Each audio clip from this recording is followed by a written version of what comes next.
C'est presque de l'info, c'est la revue de presque de Nicolas Canteloup. Et ce matin, c'est Guillaume Durand qui est avec nous. Bonjour Guillaume. Oui, bonjour ma chère Julie, Thomas, Natacha, chers auditeurs, Caroline, Jean-Marc et Lolo. Tout le monde est là. Oui. Allez, tiens, pour vous tous, une petite devinette. Si je vous dis faillite collective, faillite individuelle, mauvais choix tactique, alors... Je parle de qui? Du PSG ou du gouvernement? Natacha, Caro, hein, c'est pas facile, hein, parce que c'est vrai que ça marche très bien pour les deux. Hein. En plus, c'est vrai que le PSG a coûté 500 millions d'euros, exactement la somme distribuée aux jeunes par Manuel Valls. C'est marrant quand deux fiascos comme ça se font écho. C'est vrai que le gouvernement a connu un nouveau début de semaine compliqué, mon cher Guillaume. Oui, c'est vrai, cela dit Julie, ils nous ont tellement habitués au bordel qu'on ne remarque même plus. Le Gouin nous a dit vive la drogue, le Foll on répond hors de question, Nadja enchaîne Hollande est candidat en 2017, une cacophonie, un bordel et nous on relève même plus. Non mais franchement, je pense que quand ils arriveront à 40 couacs par semaine, on appellera ça très simplement le Quack 40. Oh, magnifique, bravo C'est Guillaume. Nicolas Barré et Axel Le Parler qui ont planché toute la nuit, qui m'ont donné la vanne. Allez, on vous écoute pour les titres, vous voulez bien, Guillaume Durand? Plaisir. C'est parti. Lolo Blanc, donc, vous en doutez, a avalé sa sucette de travers après la défaite de son équipe, le PSG. Le défenseur, du coup, philosophe, Serge Aurier a immédiatement réagi et déclaré Oh là là. Je vous avais bien dit que c'était une équipe de fiottes. Eh ben voilà, bon.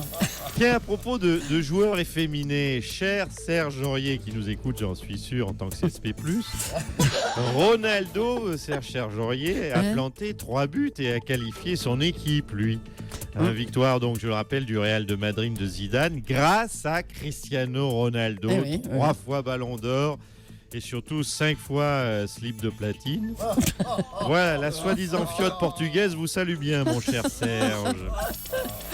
Marche arrière payante. Benoît Magimel a donc été condamné hier à payer 5 000 € pour une marche arrière sur une petite dame âgée. Alors qui se console, Manuel Valls, lui, a payé 500 millions d'euros pour une marche arrière sur des jeunes.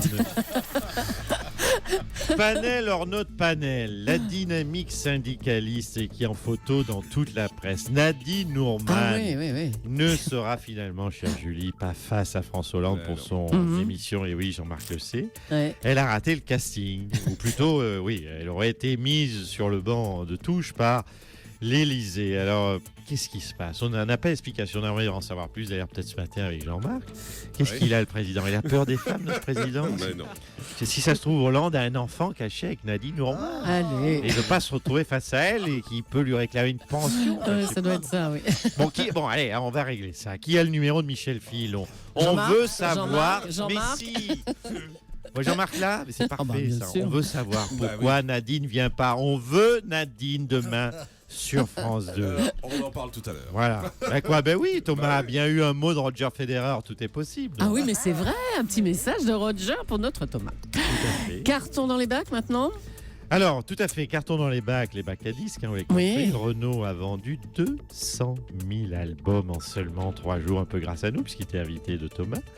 Ironie du sort, c'est après avoir arrêté de boire, donc il sort un grand cru. Cette petite formule. Alors, on tient quand même à préciser une chose. Pour vendre beaucoup d'albums, il suffit pas d'être un ancien alcoolique, hein. Il faut surtout avoir du talent. Non, je préfère le dire pour prévenir Claude Barzotti qu'il soit pas déçu pour son prochain album. Oh là là, la vache. Non, mais en plus, il ne voit pas Claude Barzotti, mais c'est pour la formule. À vous, ma chère. Allez. Merci, Guillaume. Nicolas Sarkozy vient nous voir. Bonjour. Oui, bonjour. Alors, Jean-Pierre Elkabbach recevait votre ministre de l'Intérieur, Claude Guéant. J'ai bien écouté. Vous avez été vous-même à ce poste, ministre de l'Intérieur. Bernard Cazeneuve a annoncé 865 millions d'euros supplémentaires pour les policiers et gendarmes. Selon vous, une bonne nouvelle? Allez, 865 millions, vous dites, pour la police. Et c'est pas fini, approchez. Approchez, mesdames, messieurs, c'est les soldes Hollande, je rajoute. 500 millions pour les jeunes, 8 milliards pour les taxis, 5 milliards pour les chômeurs en formation. Tout doit disparaître, mesdames, messieurs. Enfin, pour la gauche, c'est plutôt comme Hollande doit pas disparaître. Allez, amis contribuables, c'est votre argent qui va disparaître. Bon courage, mes petits lapins. Merci d'être venu. Merci, M. Sarkozy. Il manquait le oi, bien sûr. Allez, on en vient à Manuel Valls, qui va débloquer donc 500 millions d'euros par an pour l'insertion des jeunes. Monsieur le Premier ministre, bonjour. Oui, bonjour, Madame Julie, et bonjour. Permettez-moi de saluer toute votre équipe. J'aurais presque envie de dire votre gouvernement, Monsieur Allez-y, Soto. oui. Je suis, vous l'avez dit, souligné, je vous en remercie ce matin, Madame Polony. Je suis dans Libération pour une interview Oui, importante.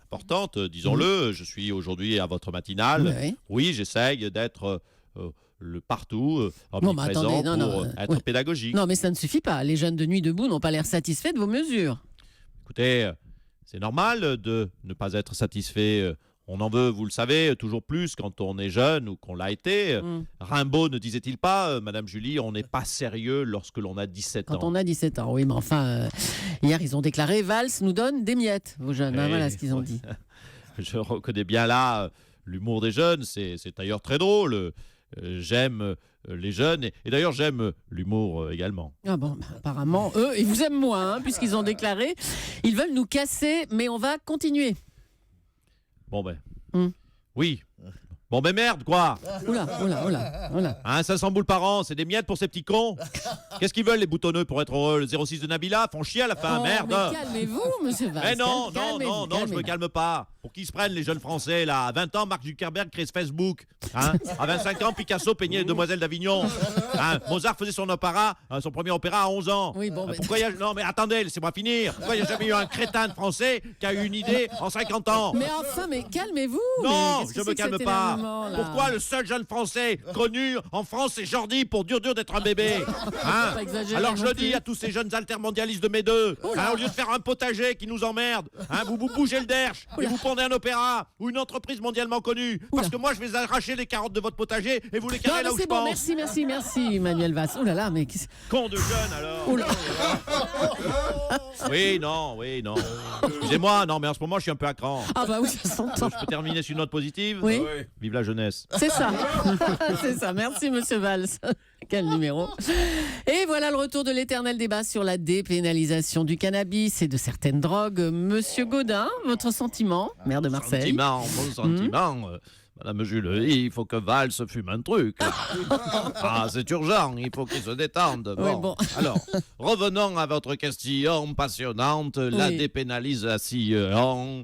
Donc, la proposition, et je résume, que toute la France soit en fait sous le même régime que Marseille. Ah bon, mais comment ça? Ben, écoutez, comme à Marseille, où on expérimente, vous le savez, depuis une quarantaine d'années, la libre circulation des drogues dures, des armes lourdes. Et M. Cabrol le sait, surtout M. Morandini, qui est encore plus au sud, ça se passe très bien. Oui, bien sûr, oui. Mais c'est quoi ces sourires narquois? Vous n'allez pas me dire que je me suis fait berner? Ah non. Les habitants m'auraient menti. Le rayon Kalachnikov au monsieur bricolage de la Castellane ne serait pas autorisé, monsieur Sotero? Eh ben non, monsieur Gaudin, ni à Marseille, ni nulle part ailleurs. Hein. Non. Et la promotion au supermarché de Mazargues, que j'ai vu encore récemment en grand écriteau sur pour 1 kilo de coke acheté, le deuxième vous est offert. Vous êtes en train de m'insinuer que ce serait limite au niveau légalité? Non, mais c'est pas limite, c'est tout simplement interdit, monsieur Gaudin. Interdit? Mais je suis interloqué. Oh, la boulette, vite, il faut vraiment que je retourne d'urgence à Marseille. Non, mais arrêtez les enfants, arrêtez, il paraît que c'est interdit par la capitale. Monsieur Gaudin, à bientôt et bon courage. Allez, un mot de foot quand même. Le PSG a affronté hier soir Manchester City en quart de finale de la Ligue des Champions. Et le PSG s'est donc incliné pour la 4e fois en quart de finale. Après un match décevant, Laurent Blanc, bonjour. Bravo pour cette analyse précise, madame. Je suis toujours très forte, Je vois que vous êtes abonné à Being Sport. Non, écoutez, effectivement, nonobstant mes consignes, ce match perdu s'est soldé par une défaite que je regrette. Et j'aimerais vous dire que même Raymond Domenech sur votre antenne nous a trouvé mauvais. C'est dire si nous avons été mauvais, car cet homme-là s'y connaît. Bah oui. Ouais, salut, c'est Raymond. Bravo, mon Lolo, c'est de la belle ouvrage. Et puis tu peux me faire confiance, j'en ai chorégraphié des branlés. Merci Raymond. C'est vrai que venant de toi, ça me touche. Ça fait 4 fois qu'on perd en quart. On est comme toi, Krishna, on sort jamais du car. Ah, on sort jamais du car. Oh, Bravo. joli, Bravo. joli, Ah bah, joli, les joli, auteurs joli. ont du talent. Ouais. Bon, quand même, un petit mot, Roger Federer. Roger, je voulais vous remercier pour bonjour Thomas. Bonjour. Cette petite vidéo adorable que vous m'avez envoyée m'invitant au tournoi de Monaco. Merci. Hein. Ah, de rien, tu sais Thomas.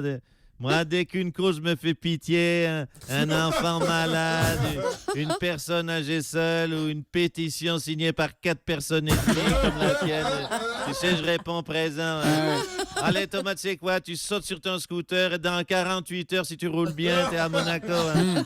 Mais garde-toi à l'entrée de la ville, tu sais, ils laissent pas rentrer les scooters. Merci beaucoup, Nicolas Canteloup. Faut que je vous dise un truc. Quand j'ai reçu la vidéo, je me suis demandé hier si c'était pas Nicolas Canteloup. Écoutez, dites-moi ce que vous en pensez. C'est le vrai, là. Thomas, pourquoi t'es pas au Monte Carlo Rolex Masters? On est là, on t'attend. Et oui, on a eu ce vrai message Et de voilà, Roger donc, Federer qui a absolument. répondu à Thomas. Ça me donne des idées, tiens. Ah, n'est-ce pas? Merci Nicolas Canteloup qu'on retrouve en direct demain à 8h40 pour la revue de presse sur Europe 1.